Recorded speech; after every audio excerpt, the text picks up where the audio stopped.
오늘 우리가 십계명 말씀을 이제 10번째 말씀을 계명을 말씀을 나누게 되는데요.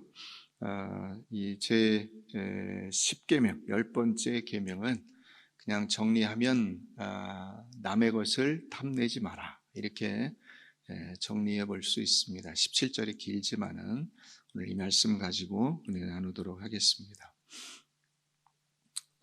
종교개혁이 일어나는 그 시기 즈음에 영국에서 이 종교개혁의 어떤 이렇게 좀 돌발 상황이 생겼어요.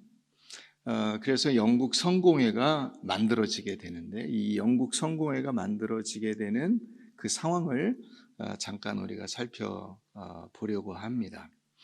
1909년도에 헨리 8세라고 하는 영국 왕이 즉위를 하게 됩니다. 18살인데 이 헨리 8세는 둘째 아들입니다. 큰아들이 있었는데 큰아들이 왕위에 오르기 전에 죽었어요. 왕자가. 그래서 이제 우리로 치면 세자죠. 왕세자인데 왕세자가 죽어버린 거예요. 그래서 둘째 아들이 왕이 된 겁니다. 그게 헨리 8세인데 원래 그 큰아들하고 이제 결혼을 시키려고 아버지 헨리 7세가 준비해 놨던 신부가 있었어요. 그게 스페인의 그 캐서린이라고 하는 공주입니다. 그래서 이 캐서린하고 이 헨리 8세하고 이제 결혼을 하게 돼요. 근데 이 헨리 8세는 자기가 이제 이 훌륭한 왕, 또 나라를 이렇게 확 일으켜서 좋은 왕이 돼야 되겠다. 우리나라를 내가 저거 하고 나도 떵떵거리고 좀 살아야 되겠다. 이런 생각을 가진 거예요. 그러려면 아들을 낳아야 되잖아요. 왕위를 이어야 되니까. 그런데 캐서린이 아들을 못 낳는 거예요. 딸을 하나 낳고 아들을 못 낳아. 그래서 이 캐서린하고 이혼을 하고 싶은데 그 당시 이제 교황이 인정을 안 해주는 거예요. 이혼을 불허해. 이혼 안 돼! 하는 거예요. 이 교황은 또 이 스페인 쪽에 이게 친척이 있었어요. 그리고 그 신성 로마 제국의 눈치를 보지 않을 수가 없었습니다. 그래서 이혼을 허락을 안 해요. 그래서 이 헨리 8세가 어떻게 하냐면 카톨릭하고 이를테면 단교를 선언해. 우리는 이제 카톨릭 상관없다. 카톨릭하고 같이 안 논다. 그러면 어떻게 할 거예요?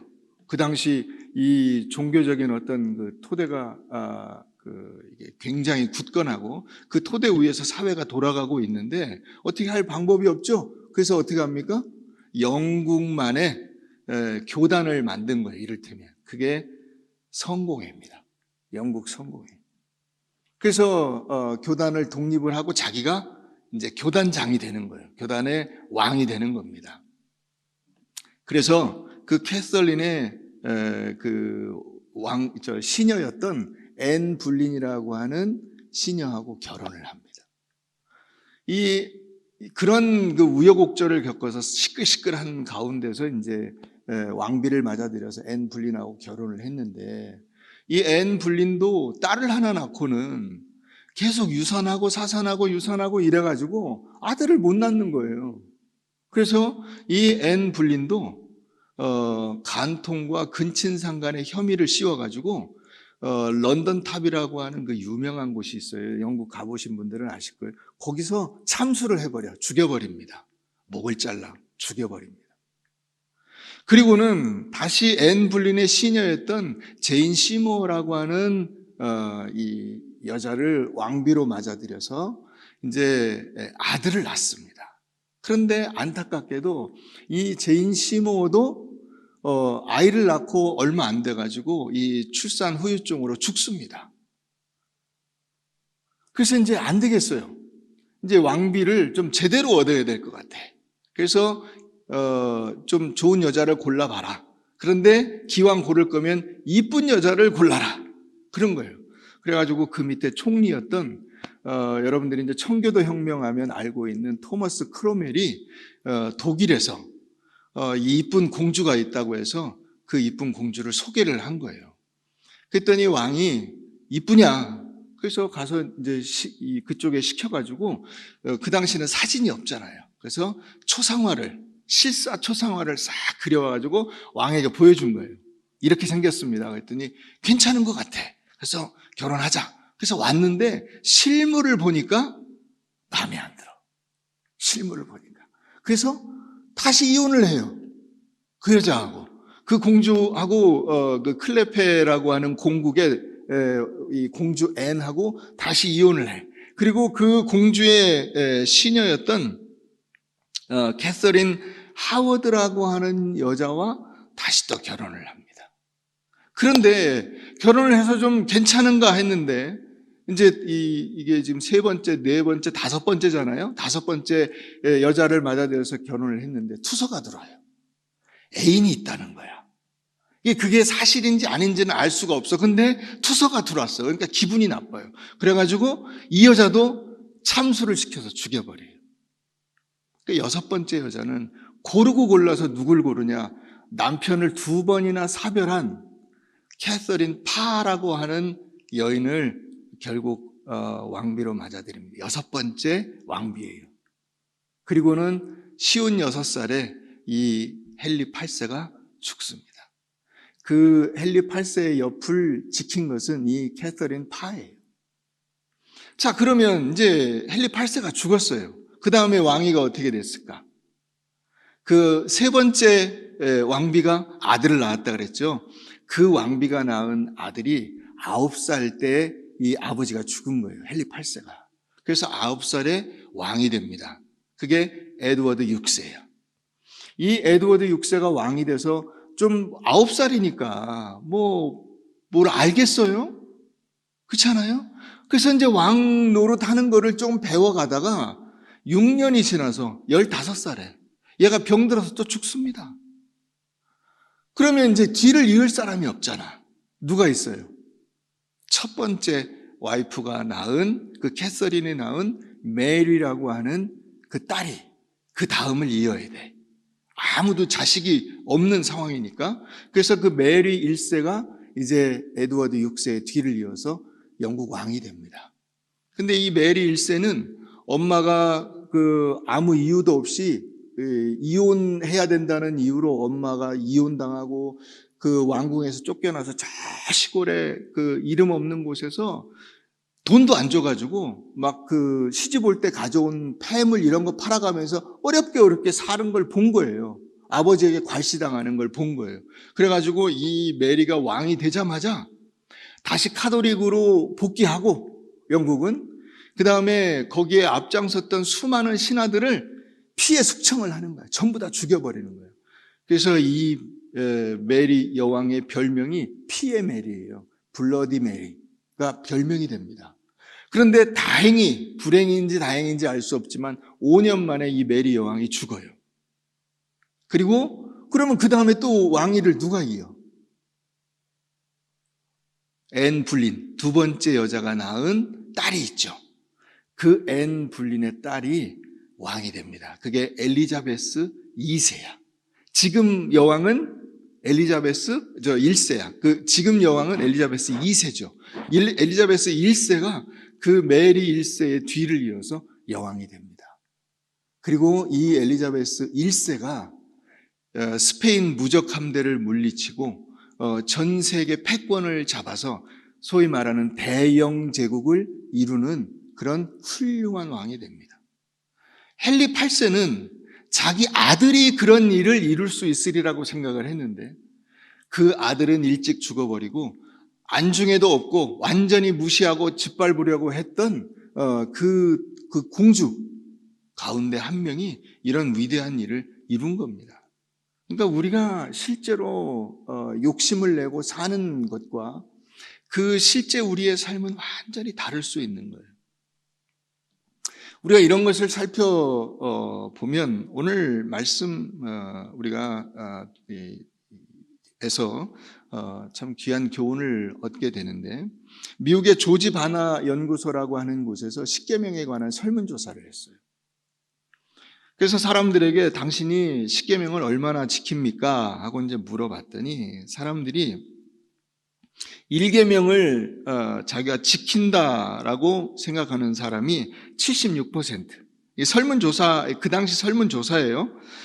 그 다음에 5계명을 자기는 잘 지키고 있다라고 생각하는 사람이 77%, 6계명을 잘 지키고 있다, 살인하지 말라, 이거는 93%, 간음하지 말라라고 하는 계명을 잘 지키고 있다고 하는 사람이 82%, 8계명 도둑질하지 말라는 계명을 잘 지키고 있다는 사람이 86%, 거짓말하지 말라 9계명을 잘 지키고 있다는 사람은 좀 낮았어요. 48%.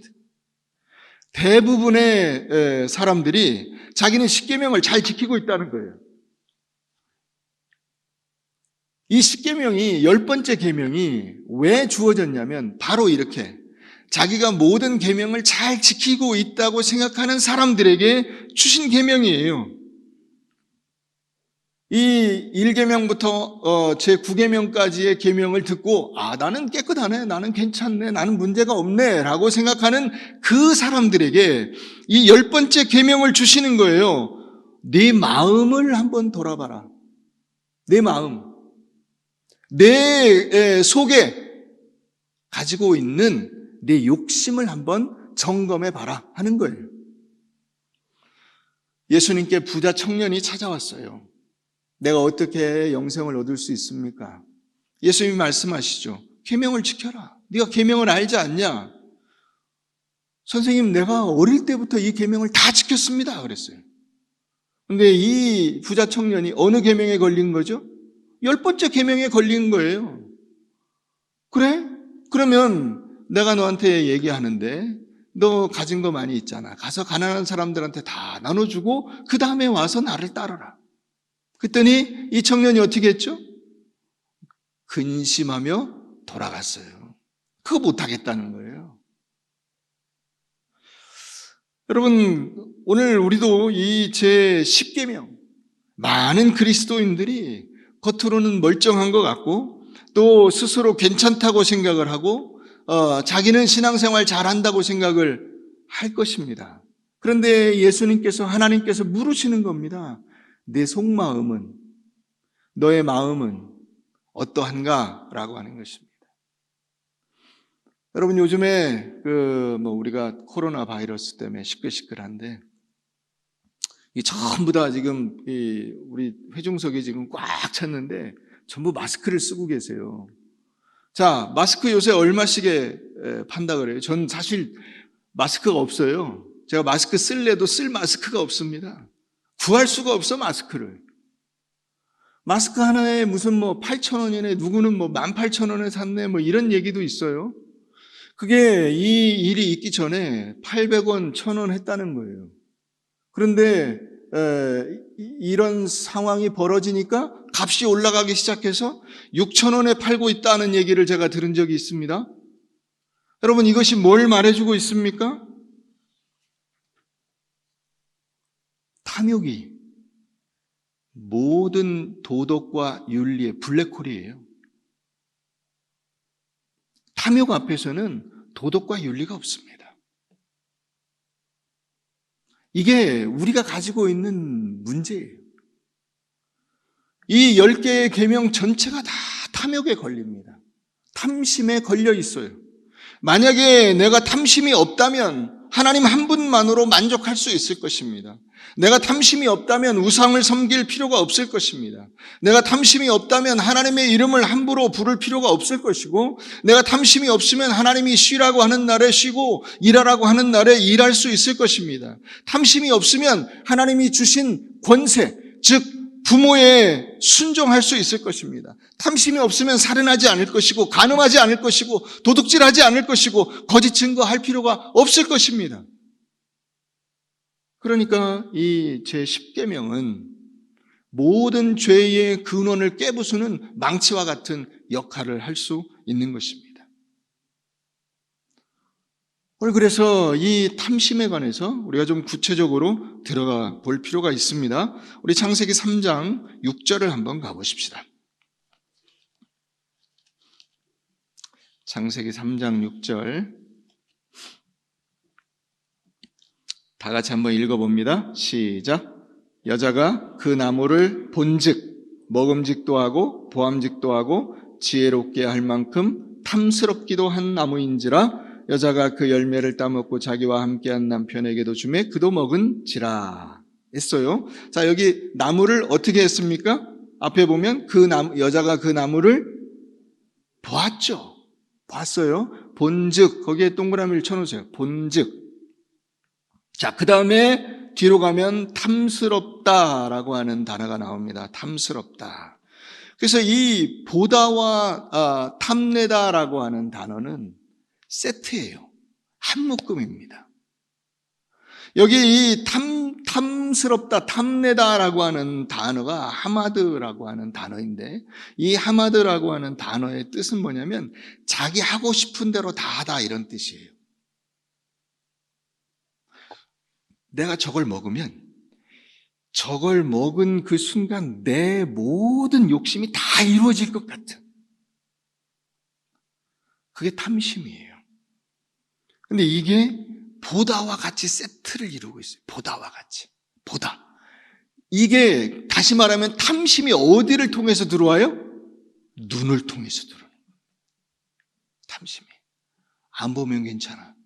근데 보는 순간. 자, 진짜로 그럴까요? 우리가 여호수아 7장을 한번 가보십시다. 자, 뒤에 구약 329페이지 여호수아 7장.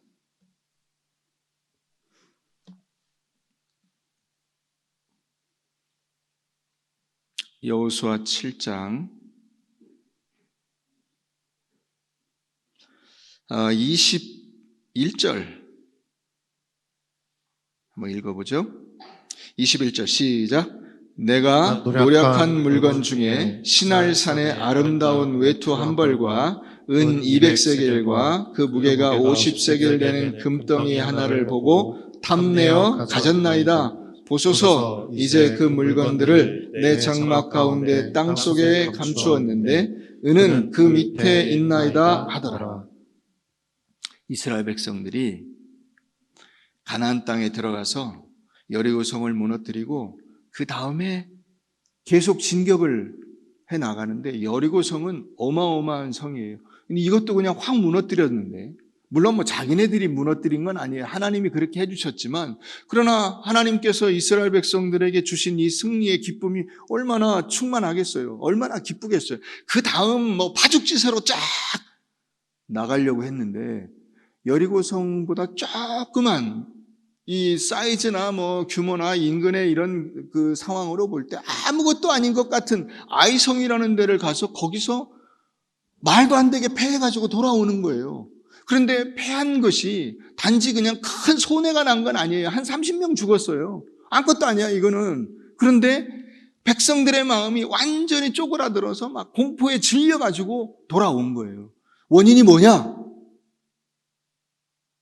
그 원인을 따져보니까 한 사람이 딱 나온 거예요. 그게 아간이야.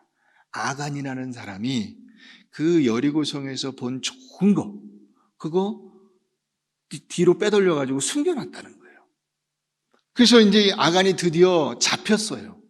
잡혀서 내 이놈, 내 죄를 내가 알렸다 그랬더니 지금 21절 말씀을 한 거예요. 자, 21절 가보십시다. 내가 노력한 물건 중에 시날산의 아름다운 외투 한 벌과 은 200세겔과 그 무게가 50세겔 되는 금덩이 하나를 어떻게 하고? 보고 그 다음에 뭐가 나와요? 탐내어. 이 보고와 탐내어가 같이 세트로 나와요. 그래서 가졌다는 거예요. 그걸 갖다 지금 저 천막 밑에다가 숨겨놨다는 거예요. 여러분, 이 탐심이라고 하는 것이 눈으로 들어옵니다. 그래서 우리가 본다고 하는 것은 굉장히 중요한 거예요. 본다고 하는 것은. 그래서 어떻게 됩니까? 실제로 그걸 찾아내고 그 다음에 이제 쭉 여러분들이 나중에 한번 읽어보세요. 자, 찾아보고 그리고 나서 25절 가보십시다. 24절부터 봅시다. 여호수아가 이스라엘 모든 사람과 더불어 세라의 아들 아간을 잡고 그 은과 그 외투와 그 금덩이와 그의 아들들과 그의 딸들과 그의 소들과 그의 나귀들과 그의 양들과 그의 장막과 그에 속한 모든 것을 이끌고 아골 골짜기로 가서 여호수아가 이르되 내가 어찌하여 우리를 괴롭게 하였느냐 여호와께서 오늘 너를 괴롭게 하시리라 하니 온 이스라엘이 그를 돌로 치고 그 물건들도 돌로 치고 불사르고 그 위에 돌무더기를 크게 쌓았더니 오늘까지 있더라. 여호와께서 그의 맹렬한 진노를 그치시니 그러므로 그곳 이름을 오늘까지 뭐라고 불렀어요?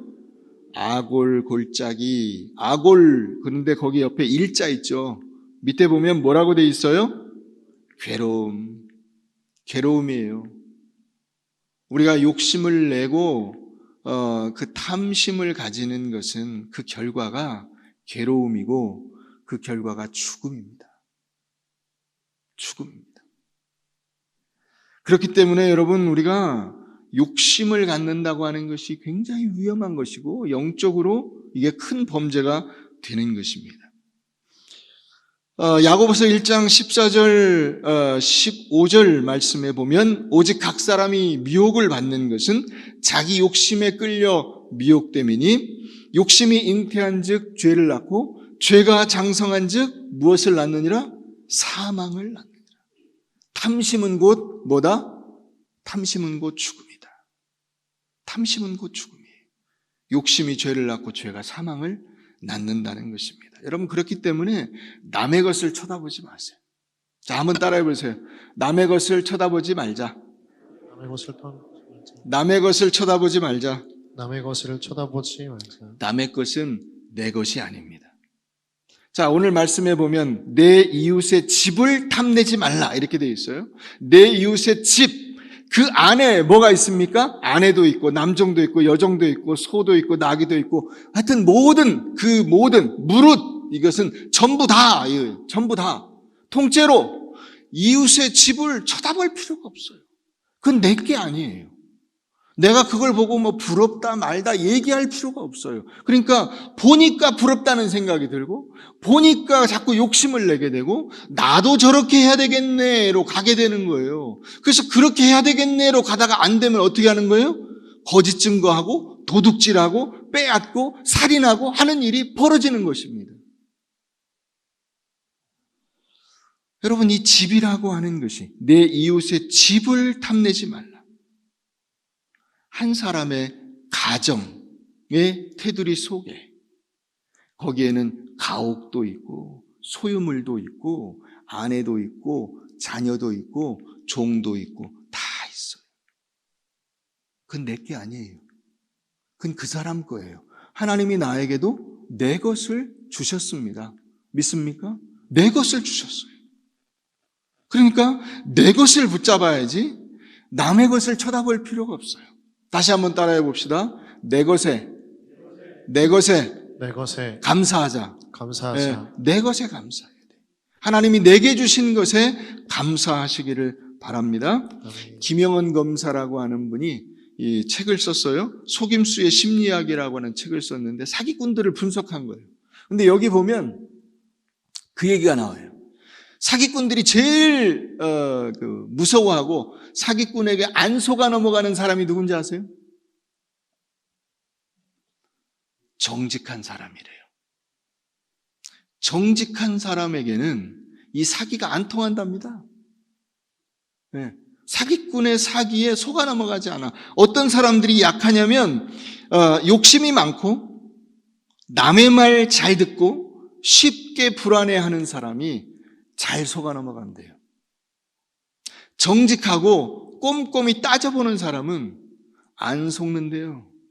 아, 여기 좋은 투자처가 있습니다. 그러면 정직한 사람은 묻는다는 거야. 아, 그러면 그렇게 좋으면 당신이 먼저 투자하지 왜 그걸 나한테 얘기하오? 그렇잖아요. 할 말이 없잖아요. 그렇습니다. 여러분 우리가 정직한 마음을 가지고 남의 것 쳐다보지 않으면 사기꾼에게 속아 넘어갈 일이 없어요.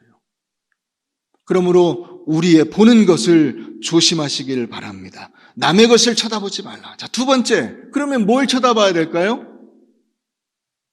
하나님을 쳐다봐야죠. 하나님을 바라보시기를 바랍니다. 우리 성경 한 절 봅시다. 누가복음 22장 한번 가봅시다. 누가복음 22장 신약성경 누가복음 22장 35절입니다.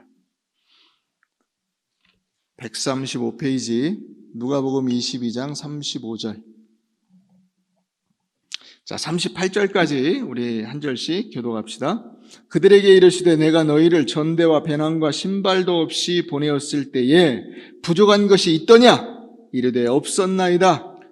이르시되 이제는 전대에 있는 자는 가질 것이요 배낭도 그리하고 검없는 자는 겉옷을 팔아 살지어다. 내가 너희에게 말하노니 기록된 바 그는 불법자의 동류로 여김을 받았다 한 말이 내게 이루어져야 하리니 내게 관한 일이 이루어져 감이니라. 그들이 여짜오되 주여 보소서 여기 검 둘이 있나이다. 대답하시되 족하다 하시니라. 아멘. 아멘. 자, 내가 너희를 전대와 배낭과 신발도 없이 보내었을 때 부족한 것이 있더냐? 없었습니다. 없었습니다. 여기 이 부족하다라고 하는 단어가 휘스테레오라고 하는 단어예요. 휘스테레오. 이 부족하다라고 하는 이 헬라어 휘스테레오는 무슨 뜻이냐면 그 원래 뜻이 제 시간 안에 못 오다 이 뜻이에요. 그 작년에 이제 보도에 났었는데 연세대학교에 입학한 신입생 하나가 그 등록 마감 시한이 있잖아요. 그 마감 시한에 아침에 우체국에 가서 그 등록금을 이제 내려고 했어요. 그런데 그 자동 이체 기기 ATM 기기에서 그게 잘 안 돼서 우체국 직원한테 부탁을 한 거야. 이거 좀 대신 보내주시오. 근데 이 우체국 직원이 제대로 그걸 못했나 봐요. 그 돈이 입금이 안 됐는데 1시쯤 돼가지고 그 마지막 날이에요. 1시쯤 돼서 학교에서 이 문자가 온 거야. 등록 완전히 잘 해야 된다 하고 이제 확인 문자가 온 거예요. 그래서 이 학생이 그 우체국 직원한테 한 번 더 얘기를 했대요. 잘 보냈냐? 그랬더니 잘 보냈습니다. 걱정하지 마세요. 한 거예요. 그런데 웬걸 제대로 이체가 안 됐어요. 그래서 합격이 취소됐습니다. 그 나중에 이제 그 사실을 알고 나서 우체국 직원의 확인서 이게 각서 이런 걸 받아가지고 학교에 가서 내가 그런 게 아니라 이걸 제대로 이게 한 건데 이 직원이 잘못해서 이렇게 됐습니다. 학교에서는 이게 원칙이 어쨌든 입금이 안 됐으니 당신을 불합격 처리할 수밖에 없어. 그래서 불합격됐어요. 구제할 방법이 없다는 거야. 제 시간 안에 못 들어왔어요. 여러분, 우리가 살다 보면은 하나님께서 딱 때를 맞춰서 뭘 해주셔야 됩니다 라고 생각하는 경우가 있습니다. 근데 그렇게 된 경우가 안 된 경우가 있었냐? 제자들이 없습니다. 전혀 없습니다 이 뜻이에요. 여기 없습니다라고 하는 이 우데이스라고 하는 단어는 아니요 절대로 아닙니다. 그런 적이 한 번도 없습니다 이런 뜻이에요. No. 부족한 적이 있더냐? 아니요. 여러분들이 인생을 살아가면서 하나님께서 여러분들의 인생 속에 타이밍을 못 맞춰서 뭔가 안 이루어진 일이 있습니까? 없습니다. 여러분들이 안 이루어졌다고 생각하는 것은 여러분들의 욕심 때문에 생긴 생각이에요. 하나님께서 하나님의 계획대로 여러분들을 이루어 주시는 줄 믿으시기 바랍니다. 그 섭리에 조금도 부족함이 없어요. 자, 이 부족함과 반대되는 단어를 우리가 한번 살펴볼까요? 고린도후서 3장 한번 가보세요. 고린도후서 3장 신약 288페이지입니다. 고린도후서 3장 5절 말씀 다 같이 한번 읽겠습니다. 시작. 우리가 무슨 일이든지 우리에게서 난 것 같이 스스로 만족할 것이 아니니 우리의 만족은 오직 하나님으로부터 나느니라. 우리의 만족은 어디서부터 나요? 하나님으로부터. 자, 여기 만족이라고 하는 단어가 나오죠. 이 만족이라고는 히카노테스라고 하는 단어가 아까 그 부족함이라고 하는 단어와 반대예요. 휘스테레오라고 하는 단어와 반대. 제 시간 안에 충분히 들어왔다는 뜻이에요. 하나님께서 여러분들의 인생의 시간 속에 충분히 하나님의 계획이 완전히 이루어지도록 만들어 주시는 줄 믿으시기 바랍니다. 그래서 충분하다는 뜻이 되는 거예요. 여러분 오늘 예배 시간에 충분히 맞춰서 들어오신 거잖아요. 네, 제 시간에 딱 왔어요. 와서 예배를 드리는데 아무 부족함이 없었어요. 자, 이게 여기 만족이라고 하는 단어의 본래 뜻이에요. 하나님의 은혜와 섭리는 제 시간에 정확히 도착하게 되어 있습니다. 모든 것을 충만하게 하시고 흡족하게 하시는 하나님께서 우리의 하나님이심을 믿으시기 바랍니다. 오직 하나님만이 우리의 만족의 근원이 되시고 다른 것으로는 절대로 만족함이 없는 것입니다. 하나님으로 만족할 수 있을 때까지 여러분들은 참 만족을 경험하지 못하게 될 것입니다. 하나님이 나의 만족이 될 때까지, 하나님이 나의 만족이심을 내가 깨달을 때까지는 진정한 만족이 없어요. 그러므로 세 번째, 모든 탐심에서 독립하여 하나님으로 만족하며 살아가시기를 바랍니다. 오늘 3.1절인데 우리가 이따가 예배 끝나고 만세 한번 불러봅시다. 얼마나 감사해. 그죠? 우리나라의 독립이 이루어졌잖아요. 그러나 여러분들이 영적으로도 독립해 있습니까? 모든 탐심과 죄악으로부터 독립해 있습니까? 그 죄악으로부터, 여러분들의 탐심으로부터, 여러분들의 일상에 그 깊이 뿌리 박힌 여러 가지 이 계명을 어기는 그런 습관으로부터 독립하지 못한 이유가 뭐냐를 꼽는다면 첫 번째 이유가 바로 이 만족하지 못하는 것입니다. 미국의 여론조사 기관에서 여론조사를 했어요.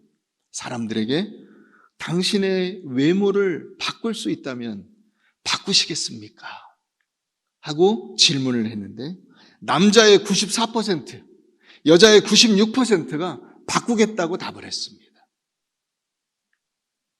전면적으로 바꾸겠다는 대답부터 해서 어쨌든 조금이라도 나는 바꾸고 싶다라고 대답한 사람이 남자 94%, 여자 99%예요. 99%. 다시 말하면 대부분의 사람들이 자신의 생김새와 상황과 여건에 만족하지 못하고 산다는 것입니다. 사랑하는 성도 여러분, 오늘날 헨리 8세와 같이 욕심과 탐욕으로 자기도 망하고 남도 힘들게 하는 사람들이 너무나 많이 있는 것을 우리가 보게 됩니다. 여러분들은 여러분들의 삶에 만족하십니까? 만약에 만족하지 못한다면 왜 남부러워하면서 그 탐욕으로 가득 찬 일상을 살고 계십니까? 그것은 우리가 세상을 살 때 예수를 믿고 하나님을 아버지라 부르면서도 바로 그 하나님으로 만족하는 삶을 살고 있지 못하기 때문입니다. 입으로는 하나님을 고백하지만은 그분이 나의 참 만족이 되신다는 사실을 알지 못하고 그렇게 실생활을 살지 못하고 있는 것입니다. 하나님이 우리를 사랑하신 것처럼 하나님을 사랑하십시오. 그러면 하나님 안에서 진정한 만족을 얻게 될 것입니다. 제가 한 시를 봤는데 이 시가 좀 길어요. 근데 이 시의 제목이 뭐냐면 좋아하는 것과 사랑하는 것의 차이라고 하는 이 시예요. 뭐 좋은 글귀일 수도 있어요. 자, 그런데 제가 한 중간까지만 읽어드릴게요.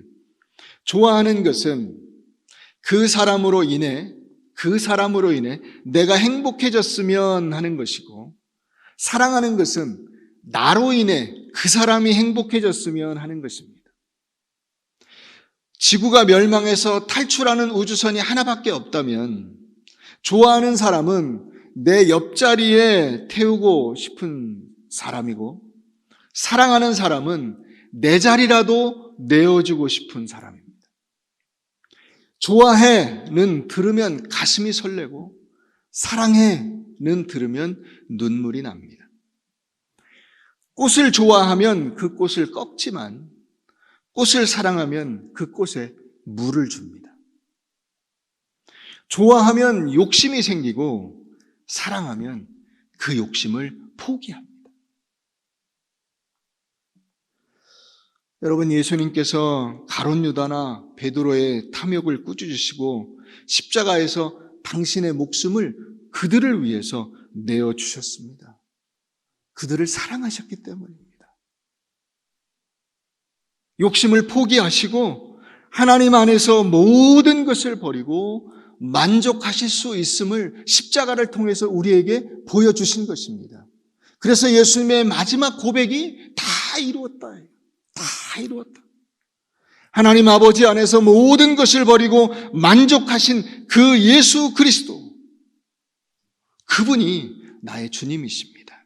오늘 우리의 탐욕에 대한 죄값을 예수님께서 치러주셨음을 우리가 굳게 믿고 고백하면서 우리의 모든 욕심과 계획은 예수 그리스도 안에 내려놓고 우리의 삶을 하나님으로 만족하는 진정한 주님의 자녀로서의 삶을 이어가시기를 주의 이름으로 축원합니다.